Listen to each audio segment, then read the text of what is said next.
Hello बच्चों, हमारा science का जो आज का टॉपिक है उसका नाम है दर्पण। हम प्रकाश का परावर्तन पढ़ रहे हैं, चैप्टर नंबर 10। और प्रकाश के परावर्तन में यानी रिफ्लेक्शन ऑफ लाइट में आज का जो हमारा टॉपिक है वो है दर्पण। कि दर्पण क्या होता है। देखिए बेटा, अगर हम किसी भी पृष्ठ की बात करें तो किसी भी पृष्ठ से परावर्तन केवल तभी संभव होता है जब उसकी एक सतह को पॉलिश कर दिया जाए। ठीक है, तो कोई भी याद होगा, हमने पिछले वीडियो में पढ़ा था कि चिकने चमकदार समतल सतह से, ठीक है, प्रकाश वापस लौट जाता है और इसे हम परावर्तन की क्रिया कहते हैं। तो हमारा परावर्तन होने के लिए प्रकाश का हमें एक ऐसी वस्तु की आवश्यकता होती है, एक ऐसे यंत्र कह लीजिए या एक ऐसी वस्तु ही हमें जरूरी होती है जिससे प्रकाश जितना भी उस पे डाला जाए वो वापस लौट जाए। तो दर्पण क्या होता है? दर्पण वही यंत्र है या वही वस्तु है। जब हम कांच जैसे होता है, कांच या कांच जैसा ही कोई चिकना जो पृष्ठ है, इस चिकने पृष्ठ में हम दो सतह हैं, एक ये पीछे सतह हो गई, एक ये सतह हो गई, बीच में कुछ मोटाई होती है। तो सतह के एक जो भी चिकना पृष्ठ है उसके अगर हम एक सतह पर विशेष प्रकार की कोई पॉलिश होती है वो कर दें, विशेष प्रकार की पॉलिश रेड ऑक्साइड की बनाई जाती है, तो ये पॉलिश अगर पीछे कर दी जाए या और भी बहुत सारे केमिकल्स मिलाकर हम इस तरह की पॉलिश तैयार कर सकते हैं कि हमारा एक सतह कैसी हो जाए, परावर्तक हो जाए। परावर्तक मतलब उसके ऊपर जब लाइट पड़े तो वो लाइट वापस लौट जाए। तो ऐसी कंडीशन में हमारा ये दर्पण कहलाएगा। ठीक है, इस तरह का पृष्ठ क्या कहलाएगा? दर्पण कहलाएगा। तो दर्पण क्या होता है? किसी भी चिकने पृष्ठ, जैसे कि कांच है, जैसे मैंने थाली का एग्जांपल दिया था तो लोहे की बनी थी, लेकिन आपने देखा है कि नई थाली से तो होता है परावर्तन, पुरानी थाली से परावर्तन की क्रिया नहीं होती। रीजन क्या है? क्योंकि पुरानी थाली जो है वो उसमें स्क्रैचेस आ चुके हैं। जब वो मांजी जाती है, बर्तन मांजे जाते हैं, तो उसमें लगातार हम जो जूना इस्तेमाल करते हैं उससे स्क्रैचेस आते हैं जो हमको दिखाई नहीं देते। बहुत छोटे स्क्रैच होते हैं जो हमें दिखाई नहीं देते, जिनसे हमारी पॉलिश हटने लगती है। और पॉलिश हटने की वजह से वो सतह कैसी हो जाती है? रफ हो जाती है, सरफेस उसका रफ हो जाता है और पूरी तरह परावर्तक नहीं रहता। तो नई थाली से तो हो जाता है, नई थाली में देखिए आपकी शक्ल दिखाई देती है, लेकिन जब थाली पुरानी हो जाती है तो उससे शक्ल नहीं देख पाते हैं, नहीं। तो क्योंकि जो नई है उसमें परावर्तक सतह बनी हुई है, उसके अंदर एक भाग पे जो पॉलिश है उसकी वजह से परावर्तक सतह उसकी बनी हुई है जिस पर प्रकाश आपतित होगा और परावर्तित होगा।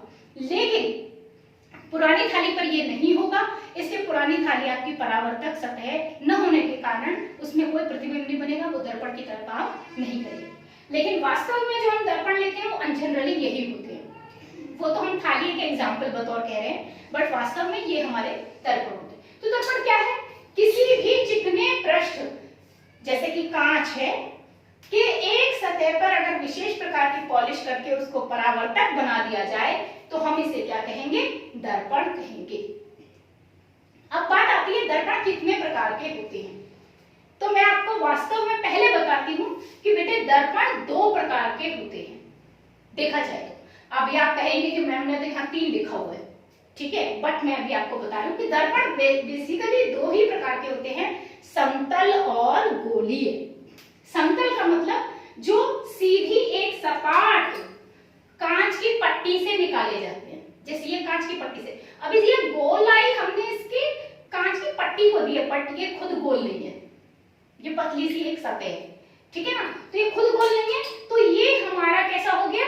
समतल दर्पण। और हमने इसकी एक सतह को पॉलिश किया हुआ है, पॉलिश वाली सतह हम ऐसे लाइन तिरछी तिरछी बना रहे हैं, उससे दिखा रहे हैं, तो ये हिस्सा इसका पॉलिश वाला हो गया और ये इसकी परावर्तक सतह हो गई।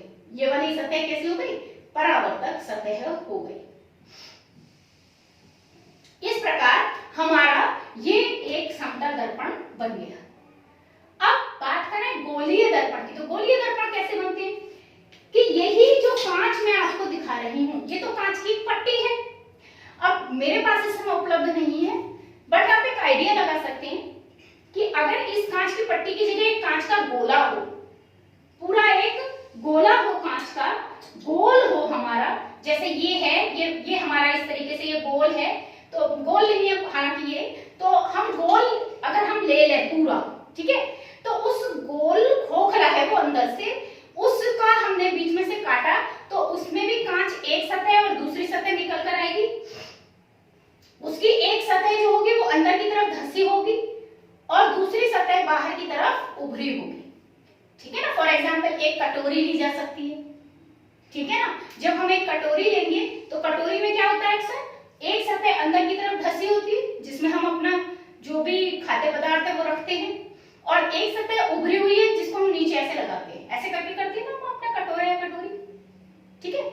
तो ये जो है हमारा एक सतह है उभरी हुई और एक सतह अंदर की तरफ धंसी हुई, इसे हम गोलीय दर्पण कहते हैं।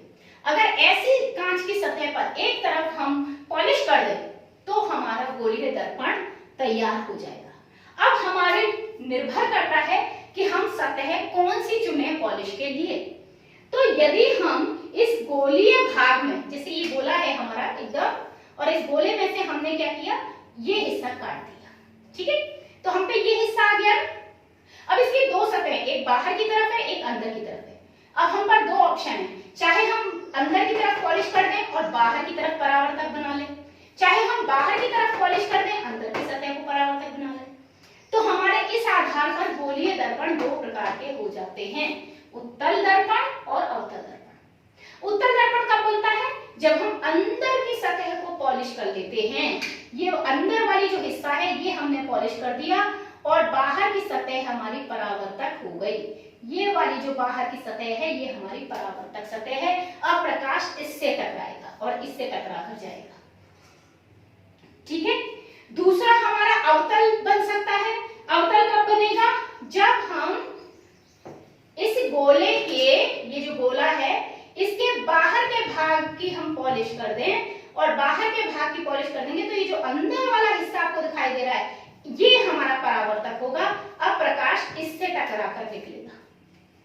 तो हमारे इस तरह दर्पण कुल कितने हो गए, समतल दर्पण, उत्तल दर्पण और अवतल दर्पण। हमारे पास तीन तरह के मिरर्स हैं, प्लेन मिरर हमारा, और ये स्फेरिकल मिरर्स में दो तरह के हो जाएंगे। उत्तल को हम इंग्लिश में कहते हैं कॉन्वेक्स, कॉन्वेक्स मिरर, ठीक है, और अवतल को हम कहते हैं कॉनकेव मिरर, ठीक। तो इस तरीके से हमारे पास कितने मिरर हो गए, समतल, उत्तल और अवतल। तो दर्पण तीन प्रकार के होंगे, समतल दर्पण, उत्तल दर्पण, अवतल दर्पण। वैसे अगर देखें तो वक्रता के आधार पर दर्पण दो प्रकार के हैं, समतल और गोलीय। लेकिन पॉलिश के आधार पे देखें तो तीन तरह के हैं। समतल की पॉलिश अलग तरह से है, उत्तल की अलग तरह से है, अवतल की अलग तरह से। इस प्रकार हम पर तीन तरह के दर्पण हो जाते हैं। अब हमारे सामने प्रश्न आता है कि तीनों तरह के दर्पणों में वास्तव में डिफरेंसेस क्या हैं, अंतर क्या हैं। तो अंतर मैंने यहाँ पर आपको एक टेबल बना करके समझाए हैं। टेबल से आपको याद करना इजी हो जाता है, आप आसानी से याद कर सकते हैं, क्योंकि इसमें आप अगर समतल दर्पण के बारे में कुछ भी पूछा जाता है तो आप समतल दर्पण का पूरा ब्यौरा दे सकते हैं। उत्तल के बारे में पूछा जाए तो उत्तल का पूरा ब्यौरा दे सकते हैं, अवतल के बारे में पूछा जाए तो आप अवतल का पूरा ब्यौरा दे सकते हैं। और यदि आपको ये अंतर इसी तरह पूछे जाए तो आप टेबल बनाकर डिफरेंसेस भी दे सकते हैं। इसमें मैंने जो चीजें ली हैं, डिफरेंसेस दी हैं, इनमें कुछ शब्द ऐसे हैं जिन्हें हम आगे अभी आने वाले वीडियोस में पढ़ेंगे, जिनके बारे में हम जानेंगे अच्छे से, विस्तृत रूप से, ठीक है। लेकिन अभी मैं थोड़ा उन्हें शॉर्ट में आपको समझाऊंगी। सबसे पहले बात करें रचना की। अगर हम रचना की बात करें तो मैं आपको समझा चुकी हूँ। समतल दर्पण कांच की एक समतल पट्टी से काटा जाता है। समतल मतलब बिल्कुल प्लेन, ठीक है, ये प्लेन है। अगर यही दर्पण अंदर की तरफ ऐसे धसा हुआ होता, इस तरह से होता, ये मतलब इस तरीके से धसा होता, ये पूरी सतह हमारी परावर्तक होती और बाहर से पॉलिश होती, तो ये अवतल दर्पण बन जाता, जिसमें खोखले वक्र भाग के बाहर की ओर पॉलिश होती है। अगर इसको हम अंदर की तरफ ना रखकर ये हमारा बाहर की तरफ होती और हमारा अंदर पॉलिश हो जाती, ये हिस्सा हमारा बाहर होता, तो हमारा ये उत्तल दर्पण कहलाता, क्योंकि उत्तल दर्पण में हमारी अंदर की तरफ पॉलिश होती है, बाहर का हिस्सा परावर्तक होता है।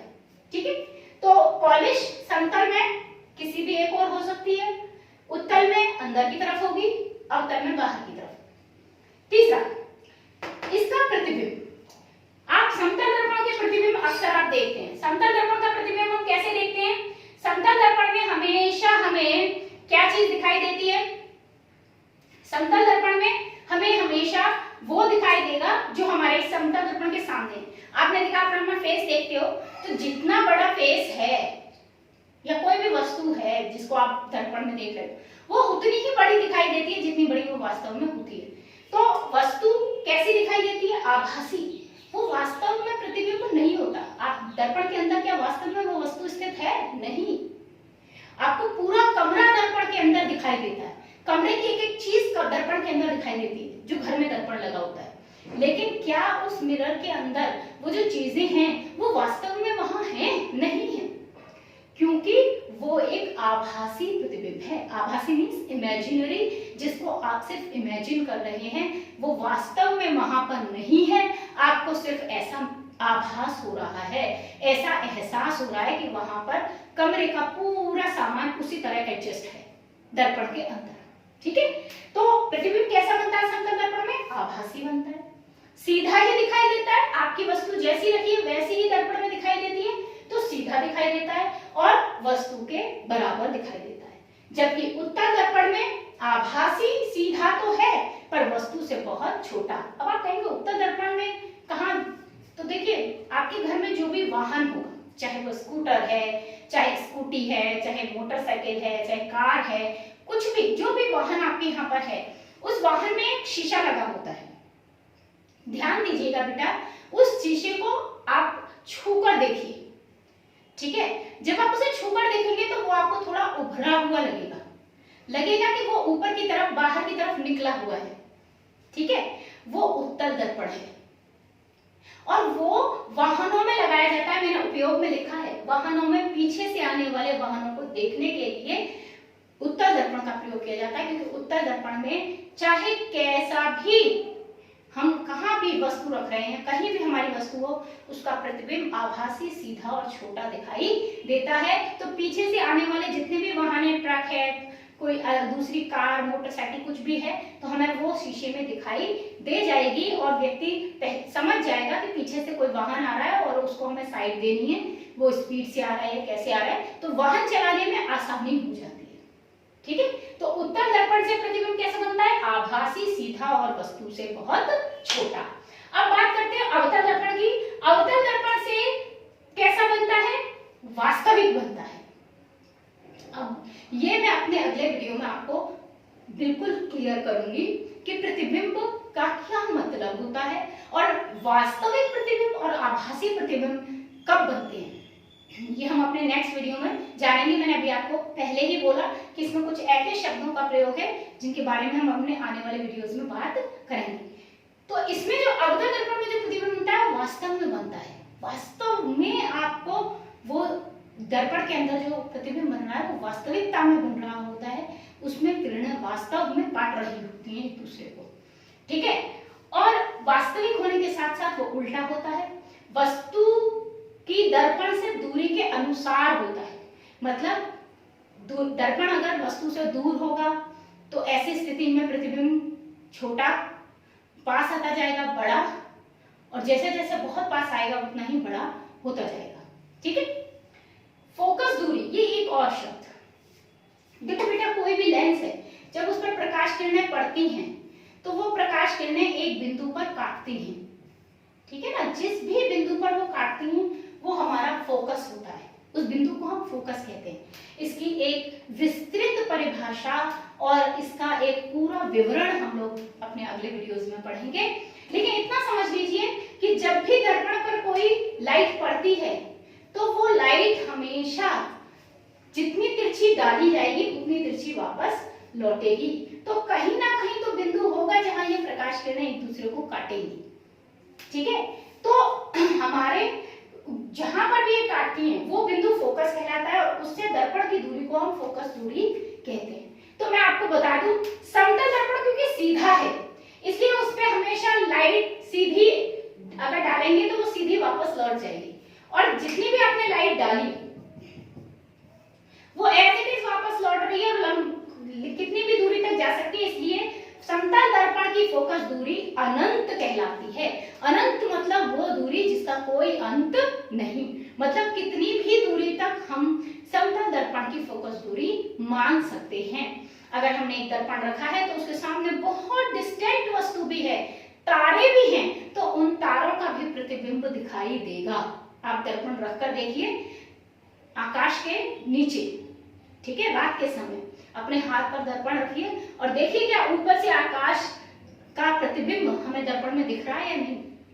तो आकाश से आने वाले जो तारों का प्रकाश है वो भी दर्पण में प्रतिबिंब निर्मित करेगा। तो दर्पण की फोकस दूरी कितनी होती है? अनंत होती है, अगर वो दर्पण कैसा है? समतल दर्पण, ठीक है। लेकिन एक उत्तल दर्पण, क्योंकि वो वक्र है, क्योंकि वो गोलाई लिए हुए है, इसलिए उसकी अनंत नहीं होती, उसकी एक निश्चित फोकस दूरी होती है, और वो फोकस दूरी हमेशा धनात्मक होती है, प्लस में होती है, पॉजिटिव होती है। प्लस में क्यों होती है ये हम अपने आगे वीडियो में पढ़ेंगे। इसी तरीके से अवतल दर्पण की जो फोकस दूरी है वो हमेशा ऋणात्मक होती है, नेगेटिव मानी जाती है। ऋणात्मक क्यों होती है ये भी हम बाद में पढ़ेंगे, बट आपको अभी याद रखना है, ठीक है। और उपयोग, समतल दर्पण का उपयोग मैंने आपको बता दिया, घरों में शीशे जो होते हैं, उन मिरर्स जो आप यूज करते हैं, ठीक है ना, बाल बनाने के लिए या सजने के लिए, संवरने के लिए, जिस भी काम के लिए आप शीशों का इस्तेमाल घरों में होता है आमतौर पर। और खिड़कियों में जो शीशे लगाए जाते हैं, बहुत खिड़कियां भी इस तरह की होती हैं जिनमें शीशे का उपयोग होता है, तो वो सब हमारे क्या होते हैं? समतल दर्पण के एग्जाम्पल्स होते हैं। उत्तल दर्पण के एग्जाम्पल मैंने आपको बताया, आपके घर में जो भी वाहन है उसके शीशे को देखिए, उभरा हुआ होगा, वो आपका उत्तल दर्पण है, ठीक है। स्ट्रीट लाइट्स में भी आपने देखा होगा, स्ट्रीट लाइट में ऊपर की तरफ उभरा हुआ इस तरीके का लगा रहता है, तो वो भी हमारे उत्तल दर्पण का ही एग्जाम्पल है। स्ट्रीट लाइट में ये इसलिए लगाया जाता है क्योंकि उत्तल दर्पण का काम है प्रकाश को फैला देना, और स्ट्रीट लाइट क्या करती है? जो प्रकाश है उसको फैला देती है ताकि दूर तक वो रोशनी दिखाई दे सके, गली में या सड़क पर। अवतल दर्पण का कहाँ प्रयोग होता है? जो आपका टेबल लैंप है, आपकी टॉर्च है, अब कभी आप टॉर्च को देखिएगा ध्यान से तो उसमें जो बल्ब होता है उसके चारों ओर इस तरीके का भाग होता है और बीच में बल्ब लगा होता है। तो ये जो इस तरह का भाग है, बीच में ये बल्ब है, ये पूरा भाग आपका अवतल दर्पण है। इस पर एक विशेष प्रकार की पॉलिश होती है, ठीक है। और मोटर गाड़ियों की जो हेडलाइट है वो भी देखिए, तो अंदर की तरफ कभी मोटर गाड़ी किसी की हेडलाइट टूटी हुई हो तो आप ध्यान दीजिएगा, उसमें बल्ब जो होता है उसके आसपास एक इस तरह गड्ढा होता है, इस तरीके का एक कटोरी नुमा भाग होता है, उसके अंदर वो बल्ब लगा हुआ होता है। ये भी अवतल दर्पण है, क्योंकि अवतल दर्पण प्रकाश को फोकस करता है एक बिंदु पर। ये भी हम आगे पढ़ेंगे, ठीक है। उसके बाद चिकित्सा में आपने देखा होगा, अगर कभी नाक कान गले वाले डॉक्टर के पास जाते हैं, आंखों के डॉक्टर के पास जाते हैं, तो वो लोग अपने सिर पर, है ना, एक पट्टी सी बांधते हैं जिसमें एक लाइट लगी हुई होती है, और उस लाइट को ऑन करके वो कान के भीतरी भाग को देखते हैं, गले के भीतरी भाग को देखते हैं, नाक के भीतरी भाग को देखते हैं, ठीक है। तो वो जो लाइट है उसके अंदर भी पीछे की तरफ जो भाग है वो अवतल दर्पण ही होता है, ताकि प्रकाश फोकस हो जाए एक बिंदु पर और हमें जो कान के भीतर का या नाक के भीतर का जो बहुत सूक्ष्म भाग है वो भी साफ साफ दिखाई दे सके उस रोशनी से, ठीक है। इसी तरह रेलगाड़ियों में भी जो लाइट्स लगी हुई होती हैं उनमें भी अवतल दर्पण का प्रयोग किया जाता है। तो ये हो गया आज हमारा दर्पण के बारे में कि दर्पण कितने तरह के होते हैं, कौन कौन से होते हैं। अपने नेक्स्ट वीडियो में हम लोग पढ़ेंगे प्रतिबिंब किसे कहते हैं, प्रतिबिंब का क्या काम है ना। तो ये सब हम इसमें पढ़ेंगे। आज के लिए इतना ही, थैंक यू।